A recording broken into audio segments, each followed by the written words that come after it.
নমস্কার। আপনার কি বৃষ রাশি? তাহলে এই ভিডিওটি আপনার জন্য।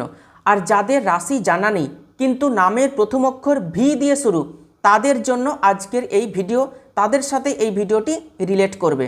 দীর্ঘ 12 বছর পর দেবগুরু বৃহস্পতি বক্রী থেকে মার্গী হচ্ছেন 11ই মার্চ 2026-এ।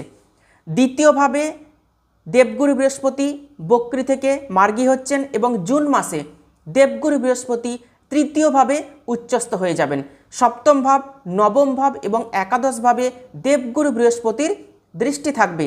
যাদের বিবাহ কিছুতেই ফাইনাল হচ্ছে না, বিবাহ ম্যাচিওর করছে না, তাদের জন্য আগামী দিন অত্যন্ত শুভ হতে চলেছে। দেবগুরু বৃহস্পতির কৃপায় বিবাহ কিন্তু ফাইনাল হবে। পারিবারিক সুখ সমৃদ্ধি বৃদ্ধি হবে। অশান্তিপূর্ণ পরিবেশ রয়েছে পরিবারের মধ্যে, অশান্তি ঝামেলাগুলো কিন্তু মিটবে দেবগুরু বৃহস্পতির কৃপায়। মানসিকতার সম্পূর্ণ পরিবর্তন হবে, পজিটিভ মেন্টালিটি কিন্তু আসবে আপনার মধ্যে। আননেসেসারি খরচ যাদের হচ্ছিল, আননেসেসারি খরচ কিন্তু কমে যাবে। ছাত্রছাত্রীরা পড়াশোনাতে মনোযোগের সঙ্গে পড়াশোনা করতে পারবেন। পার্টনারশিপ ব্যবসাও কিন্তু আগামী দিনে ভালো হচ্ছে 11ই মার্চ 2026 থেকে।